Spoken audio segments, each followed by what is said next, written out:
Epístola do apóstolo Paulo à igreja de Roma. Então, Romanos 8, versículo 33. A partir do 33. Alguém diga glória a Deus. Alguém diga: Deus tem uma palavra para mim. Diga: eu preciso da palavra de Deus em minha vida. Vamos então ler o texto que diz assim: quem intentará acusação contra os escolhidos de Deus? É Deus que os justifica. Quem é que condena?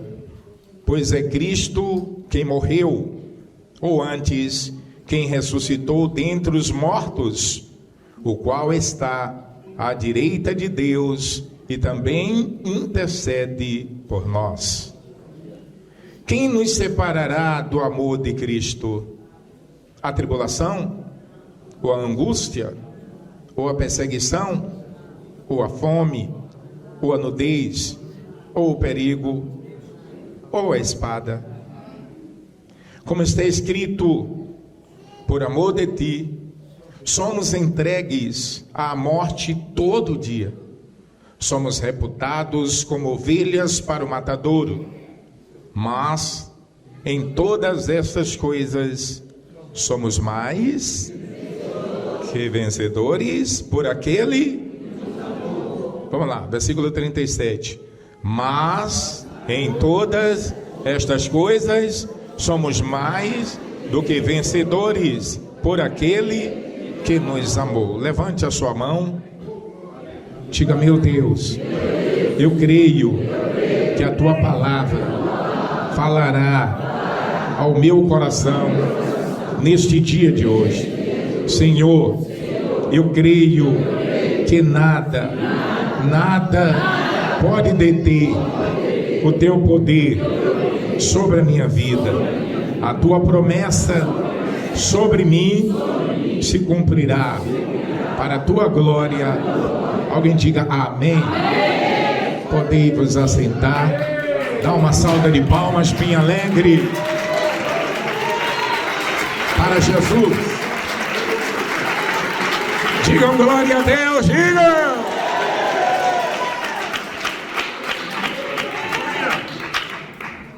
Com base nesse texto que nós lemos, eu gostaria de nesta manhã trazer o seguinte tema para vocês: nada pode comparar com a glória a ser revelada. Nada pode comparar com a glória a ser revelada. Deus tem algo para revelar para nós e nada pode ser comparado a isto que Ele tem para revelar. Então nós vimos aqui que este livro de Romanos foi um livro escrito há mais ou menos 56 a 57 anos após a ressurreição de Jesus Cristo. Este livro, ele foi escrito em um contexto onde a igreja, ou seja, os cristãos estavam enfrentando uma situação muito difícil. Por quê? Porque haviam perseguições por todos os ângulos. Acusações, condenações. O império, naquela época, o Império Romano, tinha um plano que inclusive era uma preocupação muito grande deles, e o plano era erradicar, extinguir o Evangelho de Jesus. Eles percebiam que quanto mais perseguiam, ao invés da igreja acabar, a igreja crescia. Quanto mais perseguições eles levantavam, mais o número de cristãos aumentavam. Quanto mais eles levavam os crentes e lançavam nas arenas, lançavam para as feras, o poder de Deus se manifestava de uma forma mais intensa. Então o império se revoltou e queria fazer alguma coisa para destruir. E como não tinham mais como fazer, porque quanto mais lançavam os cristãos para as feras, a igreja se fortalecia mais. Então agora eles começaram a criar condenações. Eles começaram a trazer perseguições. Eles começaram a condenar os crentes. E é por isto que o apóstolo Paulo foi usado pelo Espírito Santo, através da obra gloriosa do Senhor Jesus, para escrever esta carta aos romanos, à igreja que estava em Roma.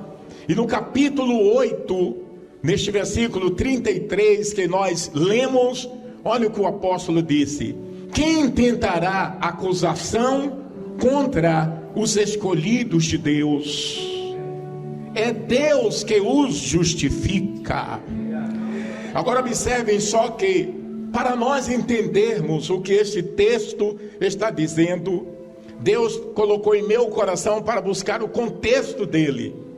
Porque o apóstolo está dizendo: quem tentará condenação contra os escolhidos de Deus? É Deus que os justifica. Então o apóstolo trouxe para nós, para que nós pudéssemos entender a explicação disso aqui. Romanos 8, versículo 1, o apóstolo diz: portanto, agora nenhuma condenação há para os que estão em Cristo Jesus, que não andam segundo a carne, mas segundo o Espírito.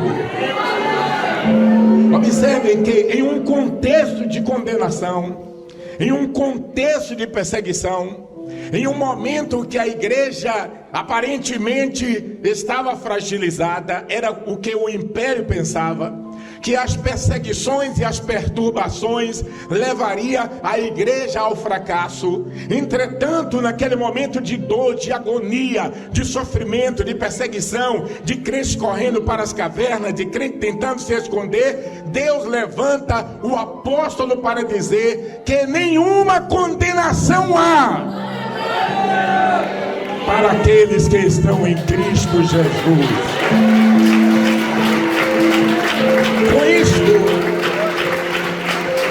Com isto, o apóstolo quer dizer: não interessa, não importa, não adianta condenar crente, não adianta condenar quem serve a Deus, porque é Deus que justifica o seu povo.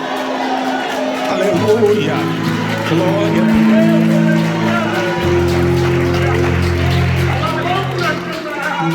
Aqui o apóstolo, ele afirma que aqueles que estão em Cristo Jesus, não há nenhuma condenação, não existe nada que possa condenar, porque aqueles que estão em Cristo não vivem segundo a carne, mas segundo o Espírito. Pode louvar o Senhor, pode glorificar. Eu gostaria de trazer uma breve interpretação em relação a isto. Não há condenação para quem está em Cristo, porque quem está em Cristo não vive mais segundo a carne, mas segundo o Espírito. O que é que o apóstolo quer dizer com isto? Não vive segundo a carne, porque nós não vivemos mais de acordo ou fazendo a vontade do nosso corpo. Não está segundo a carne, nem vive segundo a carne, porque os crentes que servem a Deus em espírito e em verdade não vivem pelo que vê diante dos seus olhos. Quem vive pelo Espírito vê o invisível. Quem vive pelo Espírito vive pela fé. Quem vive pela fé vive por Deus, vive por Cristo, acredita em milagre, acredita em transformação de vida. Aleluia, aleluia, aleluia. Quem vive pelo Espírito, levante a sua mão. Vira para alguém que está ao teu lado e diga: você precisa viver sempre pelo Espírito. Diga glória a Deus, diga. Agora observe, o apóstolo, ele vai continuar falando, ele vai continuar em seu argumento, falando com a igreja de Roma. E ele tem uma grande preocupação com a inclinação do homem, com a inclinação dos crentes. Porque o apóstolo vai dizer aqui, em Romanos 8, no versículo 5 e 6, ele diz assim: porque os que são segundo a carne inclinam-se para as coisas da carne, mas os que são segundo o Espírito, para as coisas do Espírito. Porque a inclinação da carne é morte, mas a inclinação do Espírito é vida e paz. Romanos 8,14, porque todos os que são guiados pelo Espírito de Deus, estes são filhos de Deus. O que é que faz a diferença? O que faz a diferença na vida do homem e da mulher é para quem ou para quem ele está se inclinando. Para quem você tem se inclinado? Você tem se inclinado para a vontade do seu corpo? Você tem se inclinado para as coisas materiais? Você tem se inclinado para as coisas da carne? Ou você tem se inclinado para as coisas do Espírito? Isto é uma pergunta que ninguém pode responder, senão cada um de nós. O apóstolo já encontrava essa dificuldade. Ele via que as pessoas se inclinavam para a carne e deixavam de se inclinar para o Espírito. Quando o homem e a mulher se inclinam para a carne, ele se inclina para o pecado.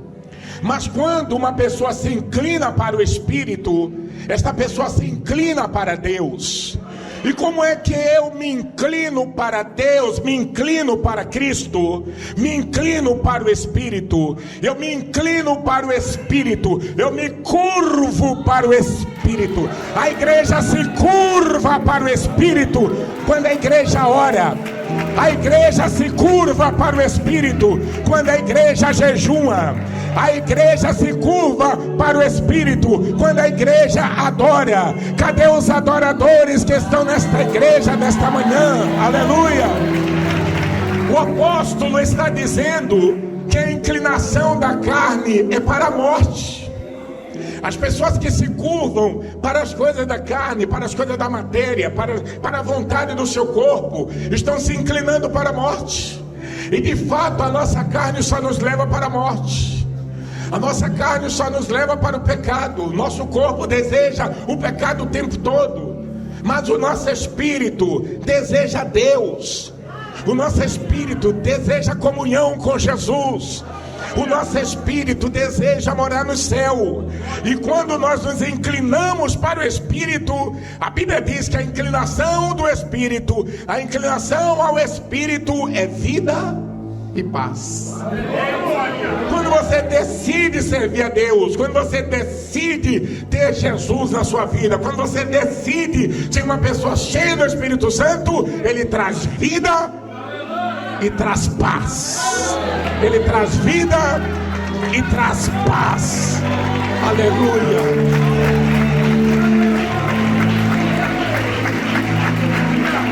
Por que é importante nos inclinarmos para o Espírito?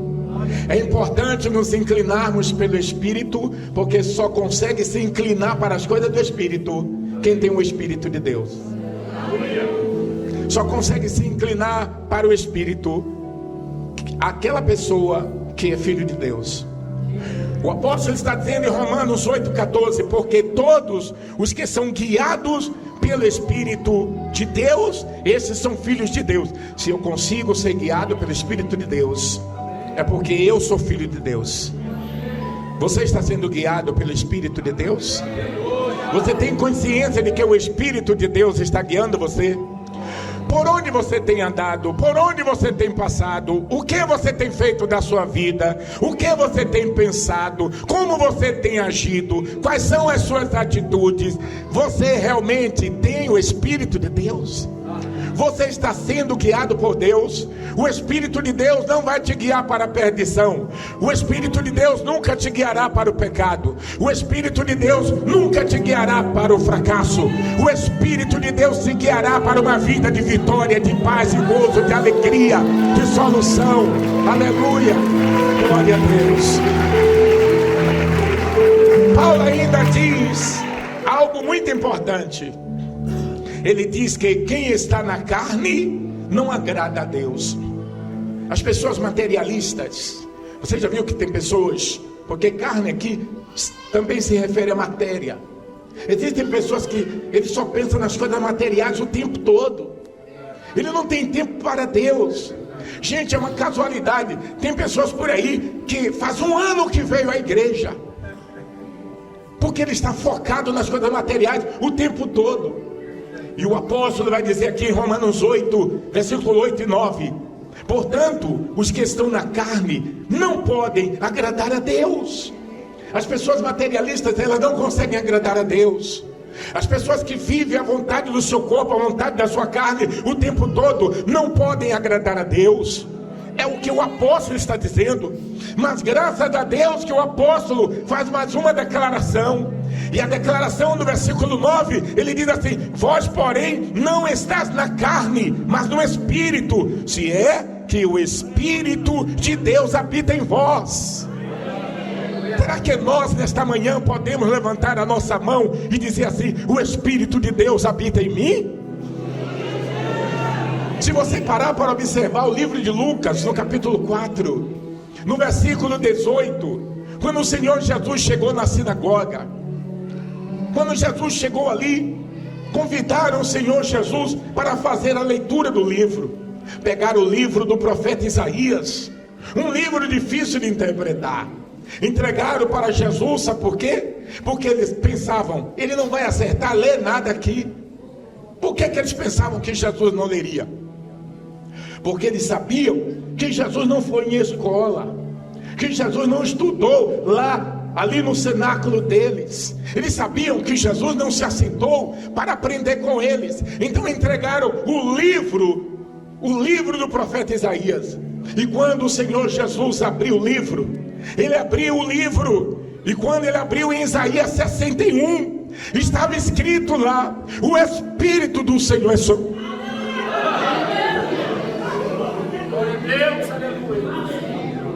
Olha a propriedade de Jesus.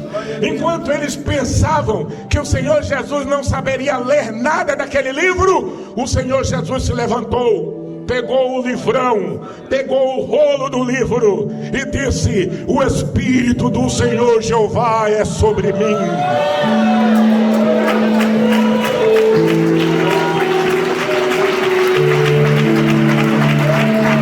O Espírito do Senhor Jeová é sobre mim, porque Ele me ungiu. O apóstolo está dizendo: vós porém não estáis na carne, mas no Espírito, se é que o Espírito de Deus habita em vós. O Senhor Jesus pôde dizer isto.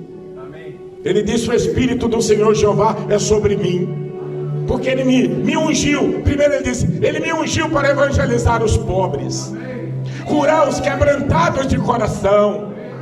Nós que servimos a Deus, a igreja de Cristo, os crentes que têm e que garantem e que podem declarar que o Espírito de Deus está em si, você tem uma responsabilidade, a responsabilidade de propagar o Evangelho, porque o Evangelho cura, o Evangelho transforma, o Evangelho liberta, o Evangelho salva pessoas, o Evangelho melhora o coração do homem, o Evangelho transforma o emocional das pessoas. Quantas pessoas que vêm à igreja caídas, vencidas, tristes, desanimadas, mas quando escutam a mensagem do Evangelho, através de qualquer pessoa, não importa se é teólogo, se é isto, se é aquilo, o importante é, você tem a mensagem do Evangelho aí no seu coração. Então nós vemos que quando qualquer pessoa abre a Bíblia, Há poucos dias eu estava conversando com a minha esposa. E eu estava dizendo, tudo acontece quando alguém abre a Bíblia. Deus falou comigo, meu filho, quando alguém quer que eu fale, é só abrir a Bíblia. Quando você abre a Bíblia, pode ter certeza, abriu a Bíblia, Deus vai falar. E Deus já está falando aqui nesta...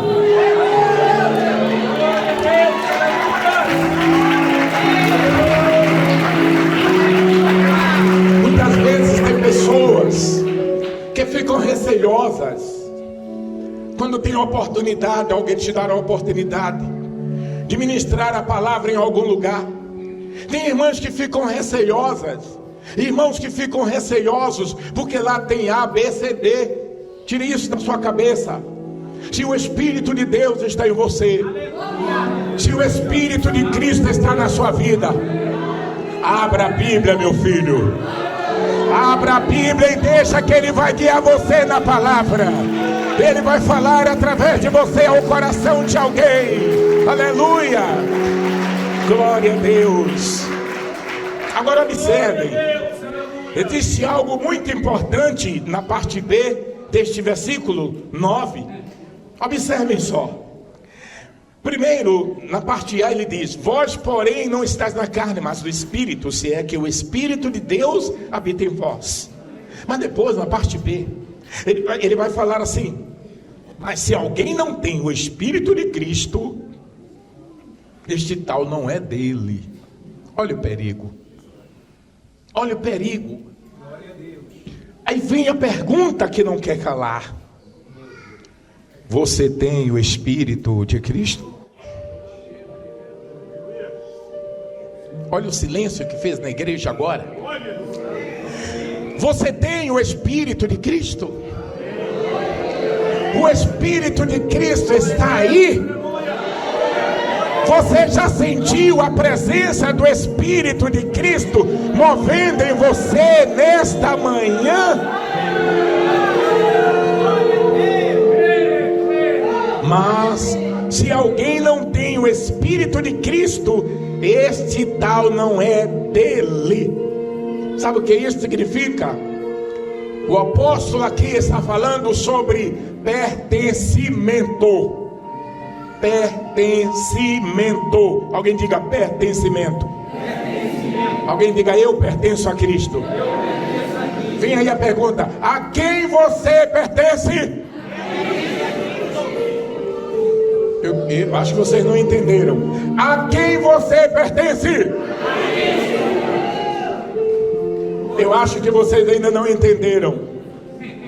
Eu acho que vocês ainda não entenderam. A quem vocês pertencem? Alguém levante a sua mão e diga eu pertenço a Cristo. Pode louvar o Senhor. Agora observe.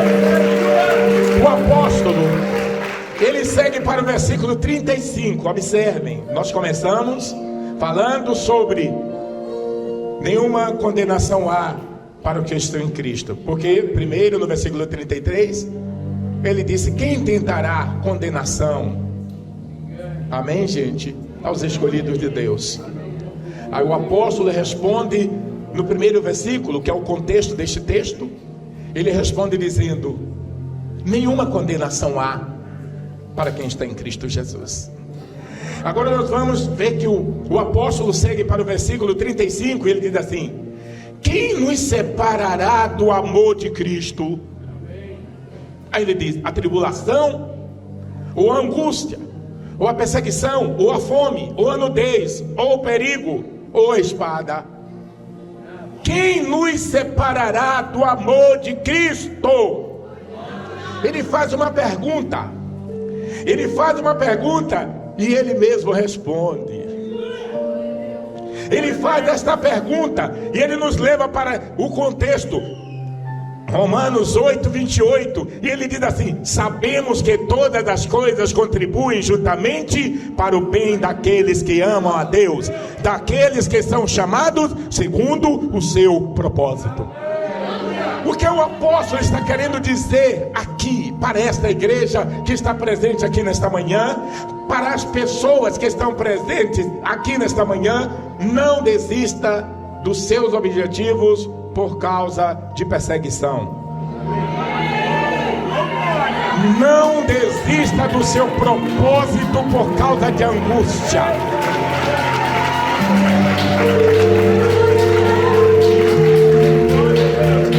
Não desista do seu propósito de vida por causa de tribulação. Sabe por quê? O apóstolo está dizendo, Romanos 8:28, e sabemos que todas as coisas contribuem para o bem dos que amam a Deus.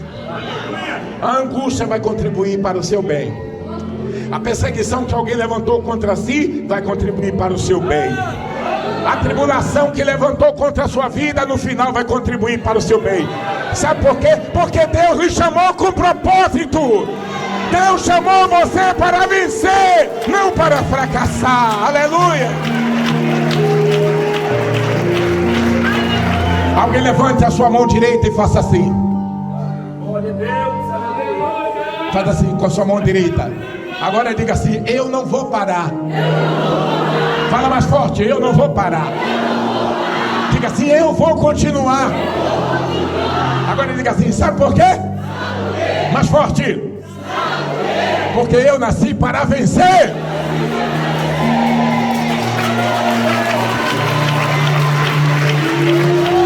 Ei, canta lá, bastei. E me anda, nama, súria. Oh, aleluia. Você nasceu para vencer. Você não nasceu para fracassar. Jesus não te chamou para o fracasso. Jesus não te chamou para a ruína. Ele te chamou para vencer. Alabastei, clama, alabai. Aleluia. E canta, alabastei. Diga glória a Deus, diga. Levante a sua mão direita novamente e diga: eu nasci para vencer. Aleluia. Mas o apóstolo falou tudo isto. E o que é que ele quer dizer quando ele diz: quem nos separará do amor de Cristo? A tribulação? Os imperadores levantaram tribulações, mas não conseguiram. Causaram algumas angústias, mas não conseguiram. Perseguiram, mas também não conseguiram parar os crentes. Eles passaram fome, mas não cederam à fé. Eles ficaram até sem roupa para vestir, enfrentaram a nudez, mas não cederam na fé. Eles enfrentaram o perigo, mas não tiveram medo. Eles enfrentaram a espada, muitos até morreram a espada, mas não negaram a fé. Sabe por quê? Porque todas as coisas contribuem para a vida, para o bem daqueles que amam a Deus.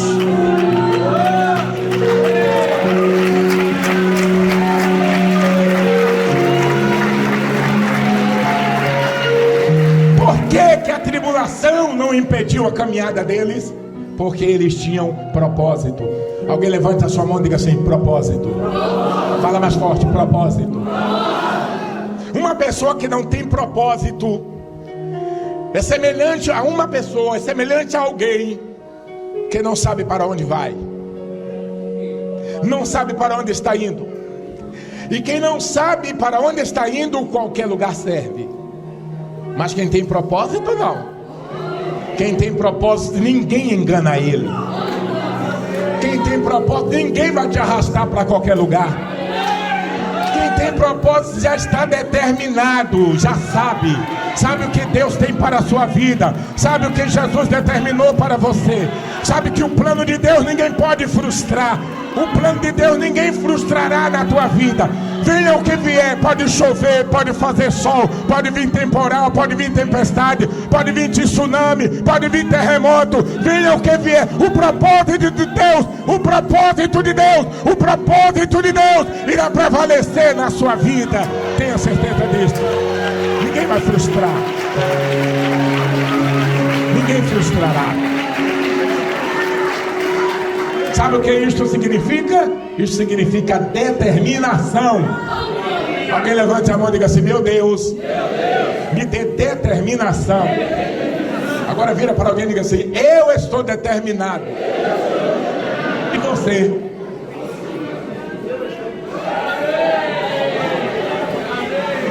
Levante a sua mão direita, faz assim com a mão direita, faz assim com a mão direita, aponta para cá com a mão direita, assim, ó. Diga assim: determinação. E fecha a mão, vamos lá. Vamos lá, abre a mão de novo, fala: determinação.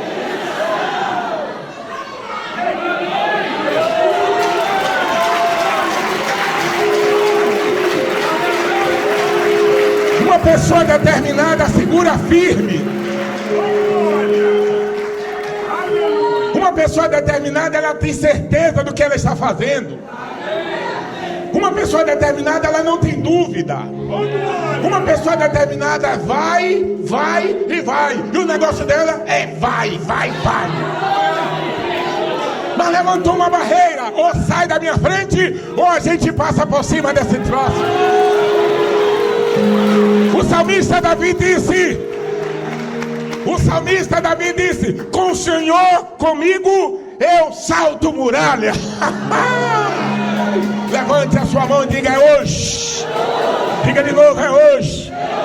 Deus já está fazendo algo novo em minha vida.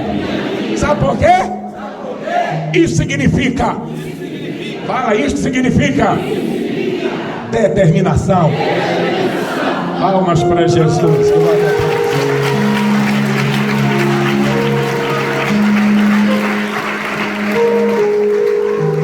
Ainda que eu quisesse parar agora, mas o apóstolo nos leva para o versículo 36. Vamos observar.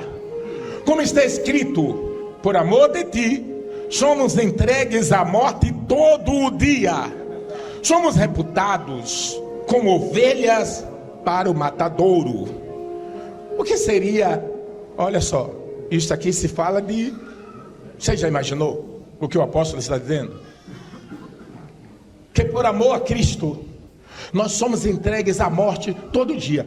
O contexto que a igreja vivia naquela época, por causa do amor de Jesus, por causa do evangelho, eles enfrentavam a morte o dia todo. Todos os dias tinha alguém querendo matá-los. O imperador estava perseguindo, queria matar todo mundo. Mas eles continuavam. Sabe por quê? Aí o próprio apóstolo Paulo traz um contexto para nós, porque o contexto explica o texto. Muitas vezes as pessoas ficam: mas o que é contexto? Como é que fala de contexto? Como se entende o contexto na Bíblia? O contexto é justamente um texto que explica o texto. É uma parte do texto que explica o texto. Então nós vemos aqui que ele diz: como está escrito, por amor de ti, somos entregues à morte todo dia. Somos reputados como ovelhas para o matadouro. Quer dizer, nós somos levados como ovelhas para o matadouro. Os cristãos naquela época, a perseguição era tão grande que eles eram contados como ovelhas levadas para o matadouro. Só que tinha um detalhe importante. Romanos 8:18 traz um contexto para nós, onde Paulo vai trazer uma palavra. Aí dizia assim, ó: porque para mim, tenho por certo que as aflições deste tempo presente não são para comparar com a glória que em nós há de ser revelada. Olha só, isso significa o quê? Isto significa esperança. Todo crente tem que viver de esperança. Esperança é a capacidade que alguém tem para esperar que alguma coisa nova aconteça na sua vida. As pessoas que não têm esperança, elas não têm esperança porque elas não possuem fé. Quando nós pegamos o termo fé, que é o menor termo que existe, com uma propriedade gigantesca, não existe um outro termo na dimensão deste, duas letrinhas, com um poder tão grande. Fé. Alguém diga fé. Fé. Fala de novo, fé. Fé. Vira para alguém e diz: você tem fé? Fé. Fala de novo, fé. Diga glória a Deus. Observem. Fé. Se nós formos para o livro de aos Hebreus, e nós pegarmos o capítulo 11 de Hebreus, a Bíblia Sagrada vai estar dizendo que a fé é o firme fundamento das coisas que se esperam, e a prova daquilo que você não vê. Vejam que a fé é algo que faz a pessoa enxergar o invisível.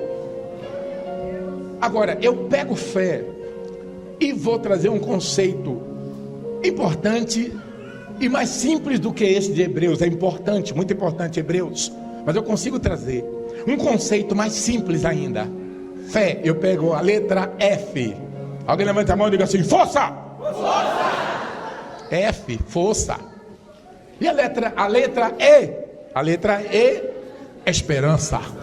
Então, fé. Uma pessoa que tem fé, esta pessoa tem força. Aleluia. E esta pessoa tem esperança. Olha sério.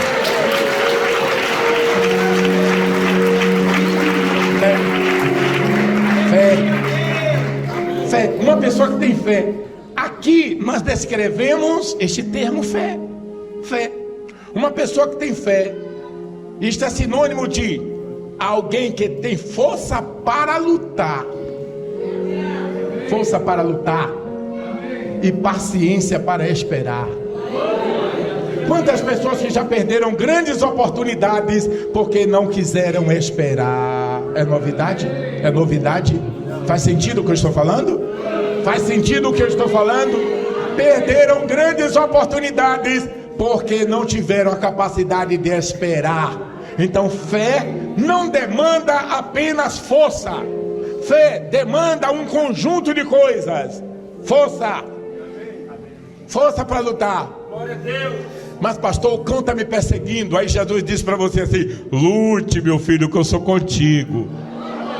Pastor, mas se levantou uma multidão contra mim. Aí Jesus com o Espírito Santo está dizendo assim: continue lutando, que eu vou continuar te abençoando. Eu vou continuar te dando a vitória. Vai lutando, que eu vou te ajudando.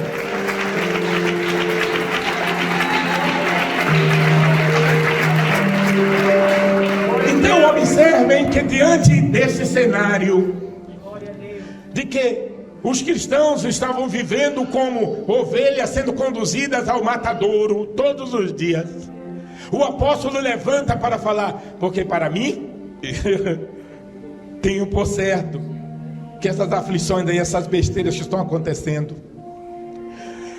não são para comparar com a glória que em nós há de ser revelada. Quem sabe tem alguém aqui que já está perdendo as forças. Jesus está dizendo: olha, essa tribulação que você está enfrentando aí nem se compara com o que Deus tem para fazer na sua vida. Ah, pastor, é porque o senhor não sabe o que eu estou passando. Jesus está dizendo para você assim: ó, o que eu tenho para revelar, a glória que eu tenho para manifestar sobre a sua vida, não há como comparar com nada. Nada se compara. Nada se compara com a vitória que Ele tem para derramar sobre você. Nada se compara com o que Ele tem no céu reservado para a sua vida. Aleluia. Agora vamos encerrar. Eu quero encerrar falando do versículo 37. Olha o que o apóstolo, depois de tantos cenários, depois de tantos argumentos, depois de tantas apresentações, depois de tantos ensinamentos que ele trouxe para nós, olha o que ele resume aqui. Mas em todas estas coisas, versículo 37 do capítulo 8 de Romanos, mas em todas estas coisas somos mais do que vencedores por aquele que nos amou. Quando Lázaro estava doente, livro de João, capítulo 11, Evangelho de João. Quando Lázaro estava doente, as irmãs de Lázaro enviaram mensageiros. Elas mandaram os mensageiros levar uma mensagem para Jesus. E quando os mensageiros chegaram lá, que encontraram o mestre, disseram: eis que está enfermo aquele a quem tu amas. Marta e Maria nos enviou aqui para te dizer: eis que está enfermo aquele a quem tu amas. Gente, isto trouxe um peso de responsabilidade muito alto aos ombros de Jesus. Aquele a quem tu amas. Amém? Amém. Jesus não tinha outra alternativa. Aquele a quem ele amava estava doente e estava à morte. Quando Jesus voltou, foi até a casa, foi até Betânia, até a casa de Lázaro. Quando ele chegou lá, Lázaro já estava sepultado há 4 dias. Mas havia um peso na mensagem de Marta e Maria. O que é que isso significa? Isso significa que a família de Lázaro sabia que Jesus lhe amava. Aqui tem pessoas que talvez tenha alguém na sua família que ainda não se decidiu, que ainda não é crente, que talvez de vez em quando visita a igreja junto com você, vem consigo, mas nunca levantou a mão para se entregar a Cristo. Mas aquela determinada pessoa, ela olha, ela vê, ela percebe que Jesus ama você. Eu não sei o que faz esta pessoa entender isto. Eu não sei se é um filho, uma filha, um marido não crente, uma esposa não crente, um vizinho, alguém que talvez não saiba distinguir para você o porquê, mas aquelas pessoas olham e percebem que Jesus ama você.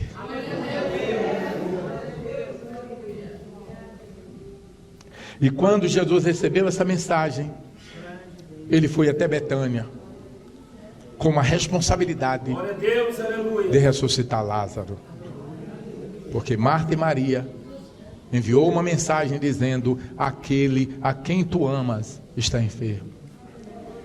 E aqui nós vemos que o apóstolo, ele, neste versículo 37, ele diz: mas em todas essas coisas somos mais do que vencedores por aquele que nos amou. Se Lázaro estivesse aqui agora, eu não sei o que ele ia dizer em ver tanta gente aqui, tantas pessoas, e Jesus dizendo assim: olha, Lázaro, eles também são pessoas que eu amo. Eu amo eles, eu amo elas, eu amo aquela família. Ele vai dizer: eu amo você. Ele está dizendo: eu amo você. Ele está dizendo: eu amo vocês. Ele está dizendo: eu amo vocês. Em suma, ele está dizendo: ele nos ama. Ele não amou apenas os 12, ele não amou apenas a Lázaro, ele ama todos nós também, porque nós somos mais que vencedores. Sabe por quê? Por Cristo que nos amou. Então, em conclusão, o apóstolo nos ensina que todas as nossas vitórias são provenientes do grande amor de Cristo. Você está vencendo, sabe por quê? Porque Cristo ama você. Você está vencendo porque Cristo te ama. Se Ele não te amasse, você não conseguiria. Mas como Ele ama, Ele te ama. Ele está dizendo: eu estou contigo, eu seguro pela tua mão, eu te ajudo. Quando você cai, eu te levanto. Quando você enfraquece, eu te fortaleço. Quando você está doente, eu te curo, eu te saro, eu te dou a vitória. Que coisa linda. Então, como eu estou concluindo aqui esta mensagem, eu senti em meu coração de fechar desse jeito. Eu nunca fiz um fechamento assim. Eu resolvi concluir esta mensagem com toda a igreja de pé, por favor.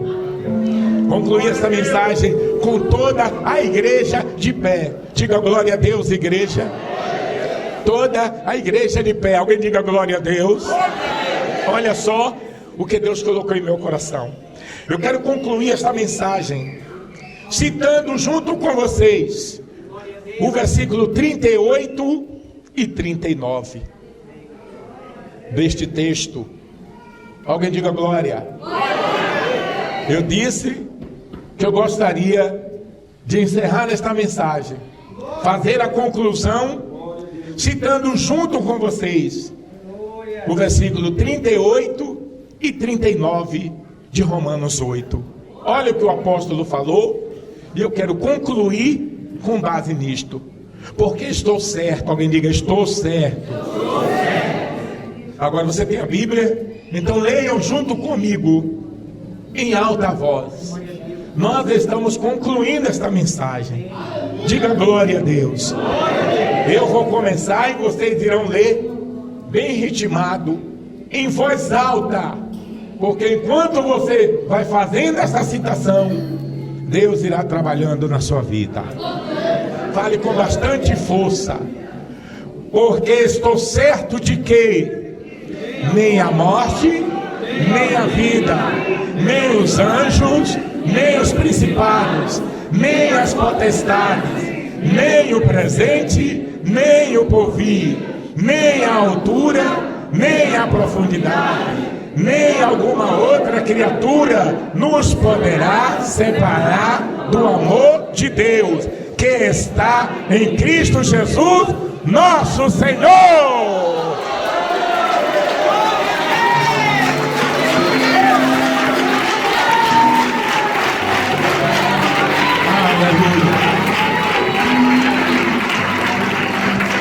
Diga glória a Deus, diga.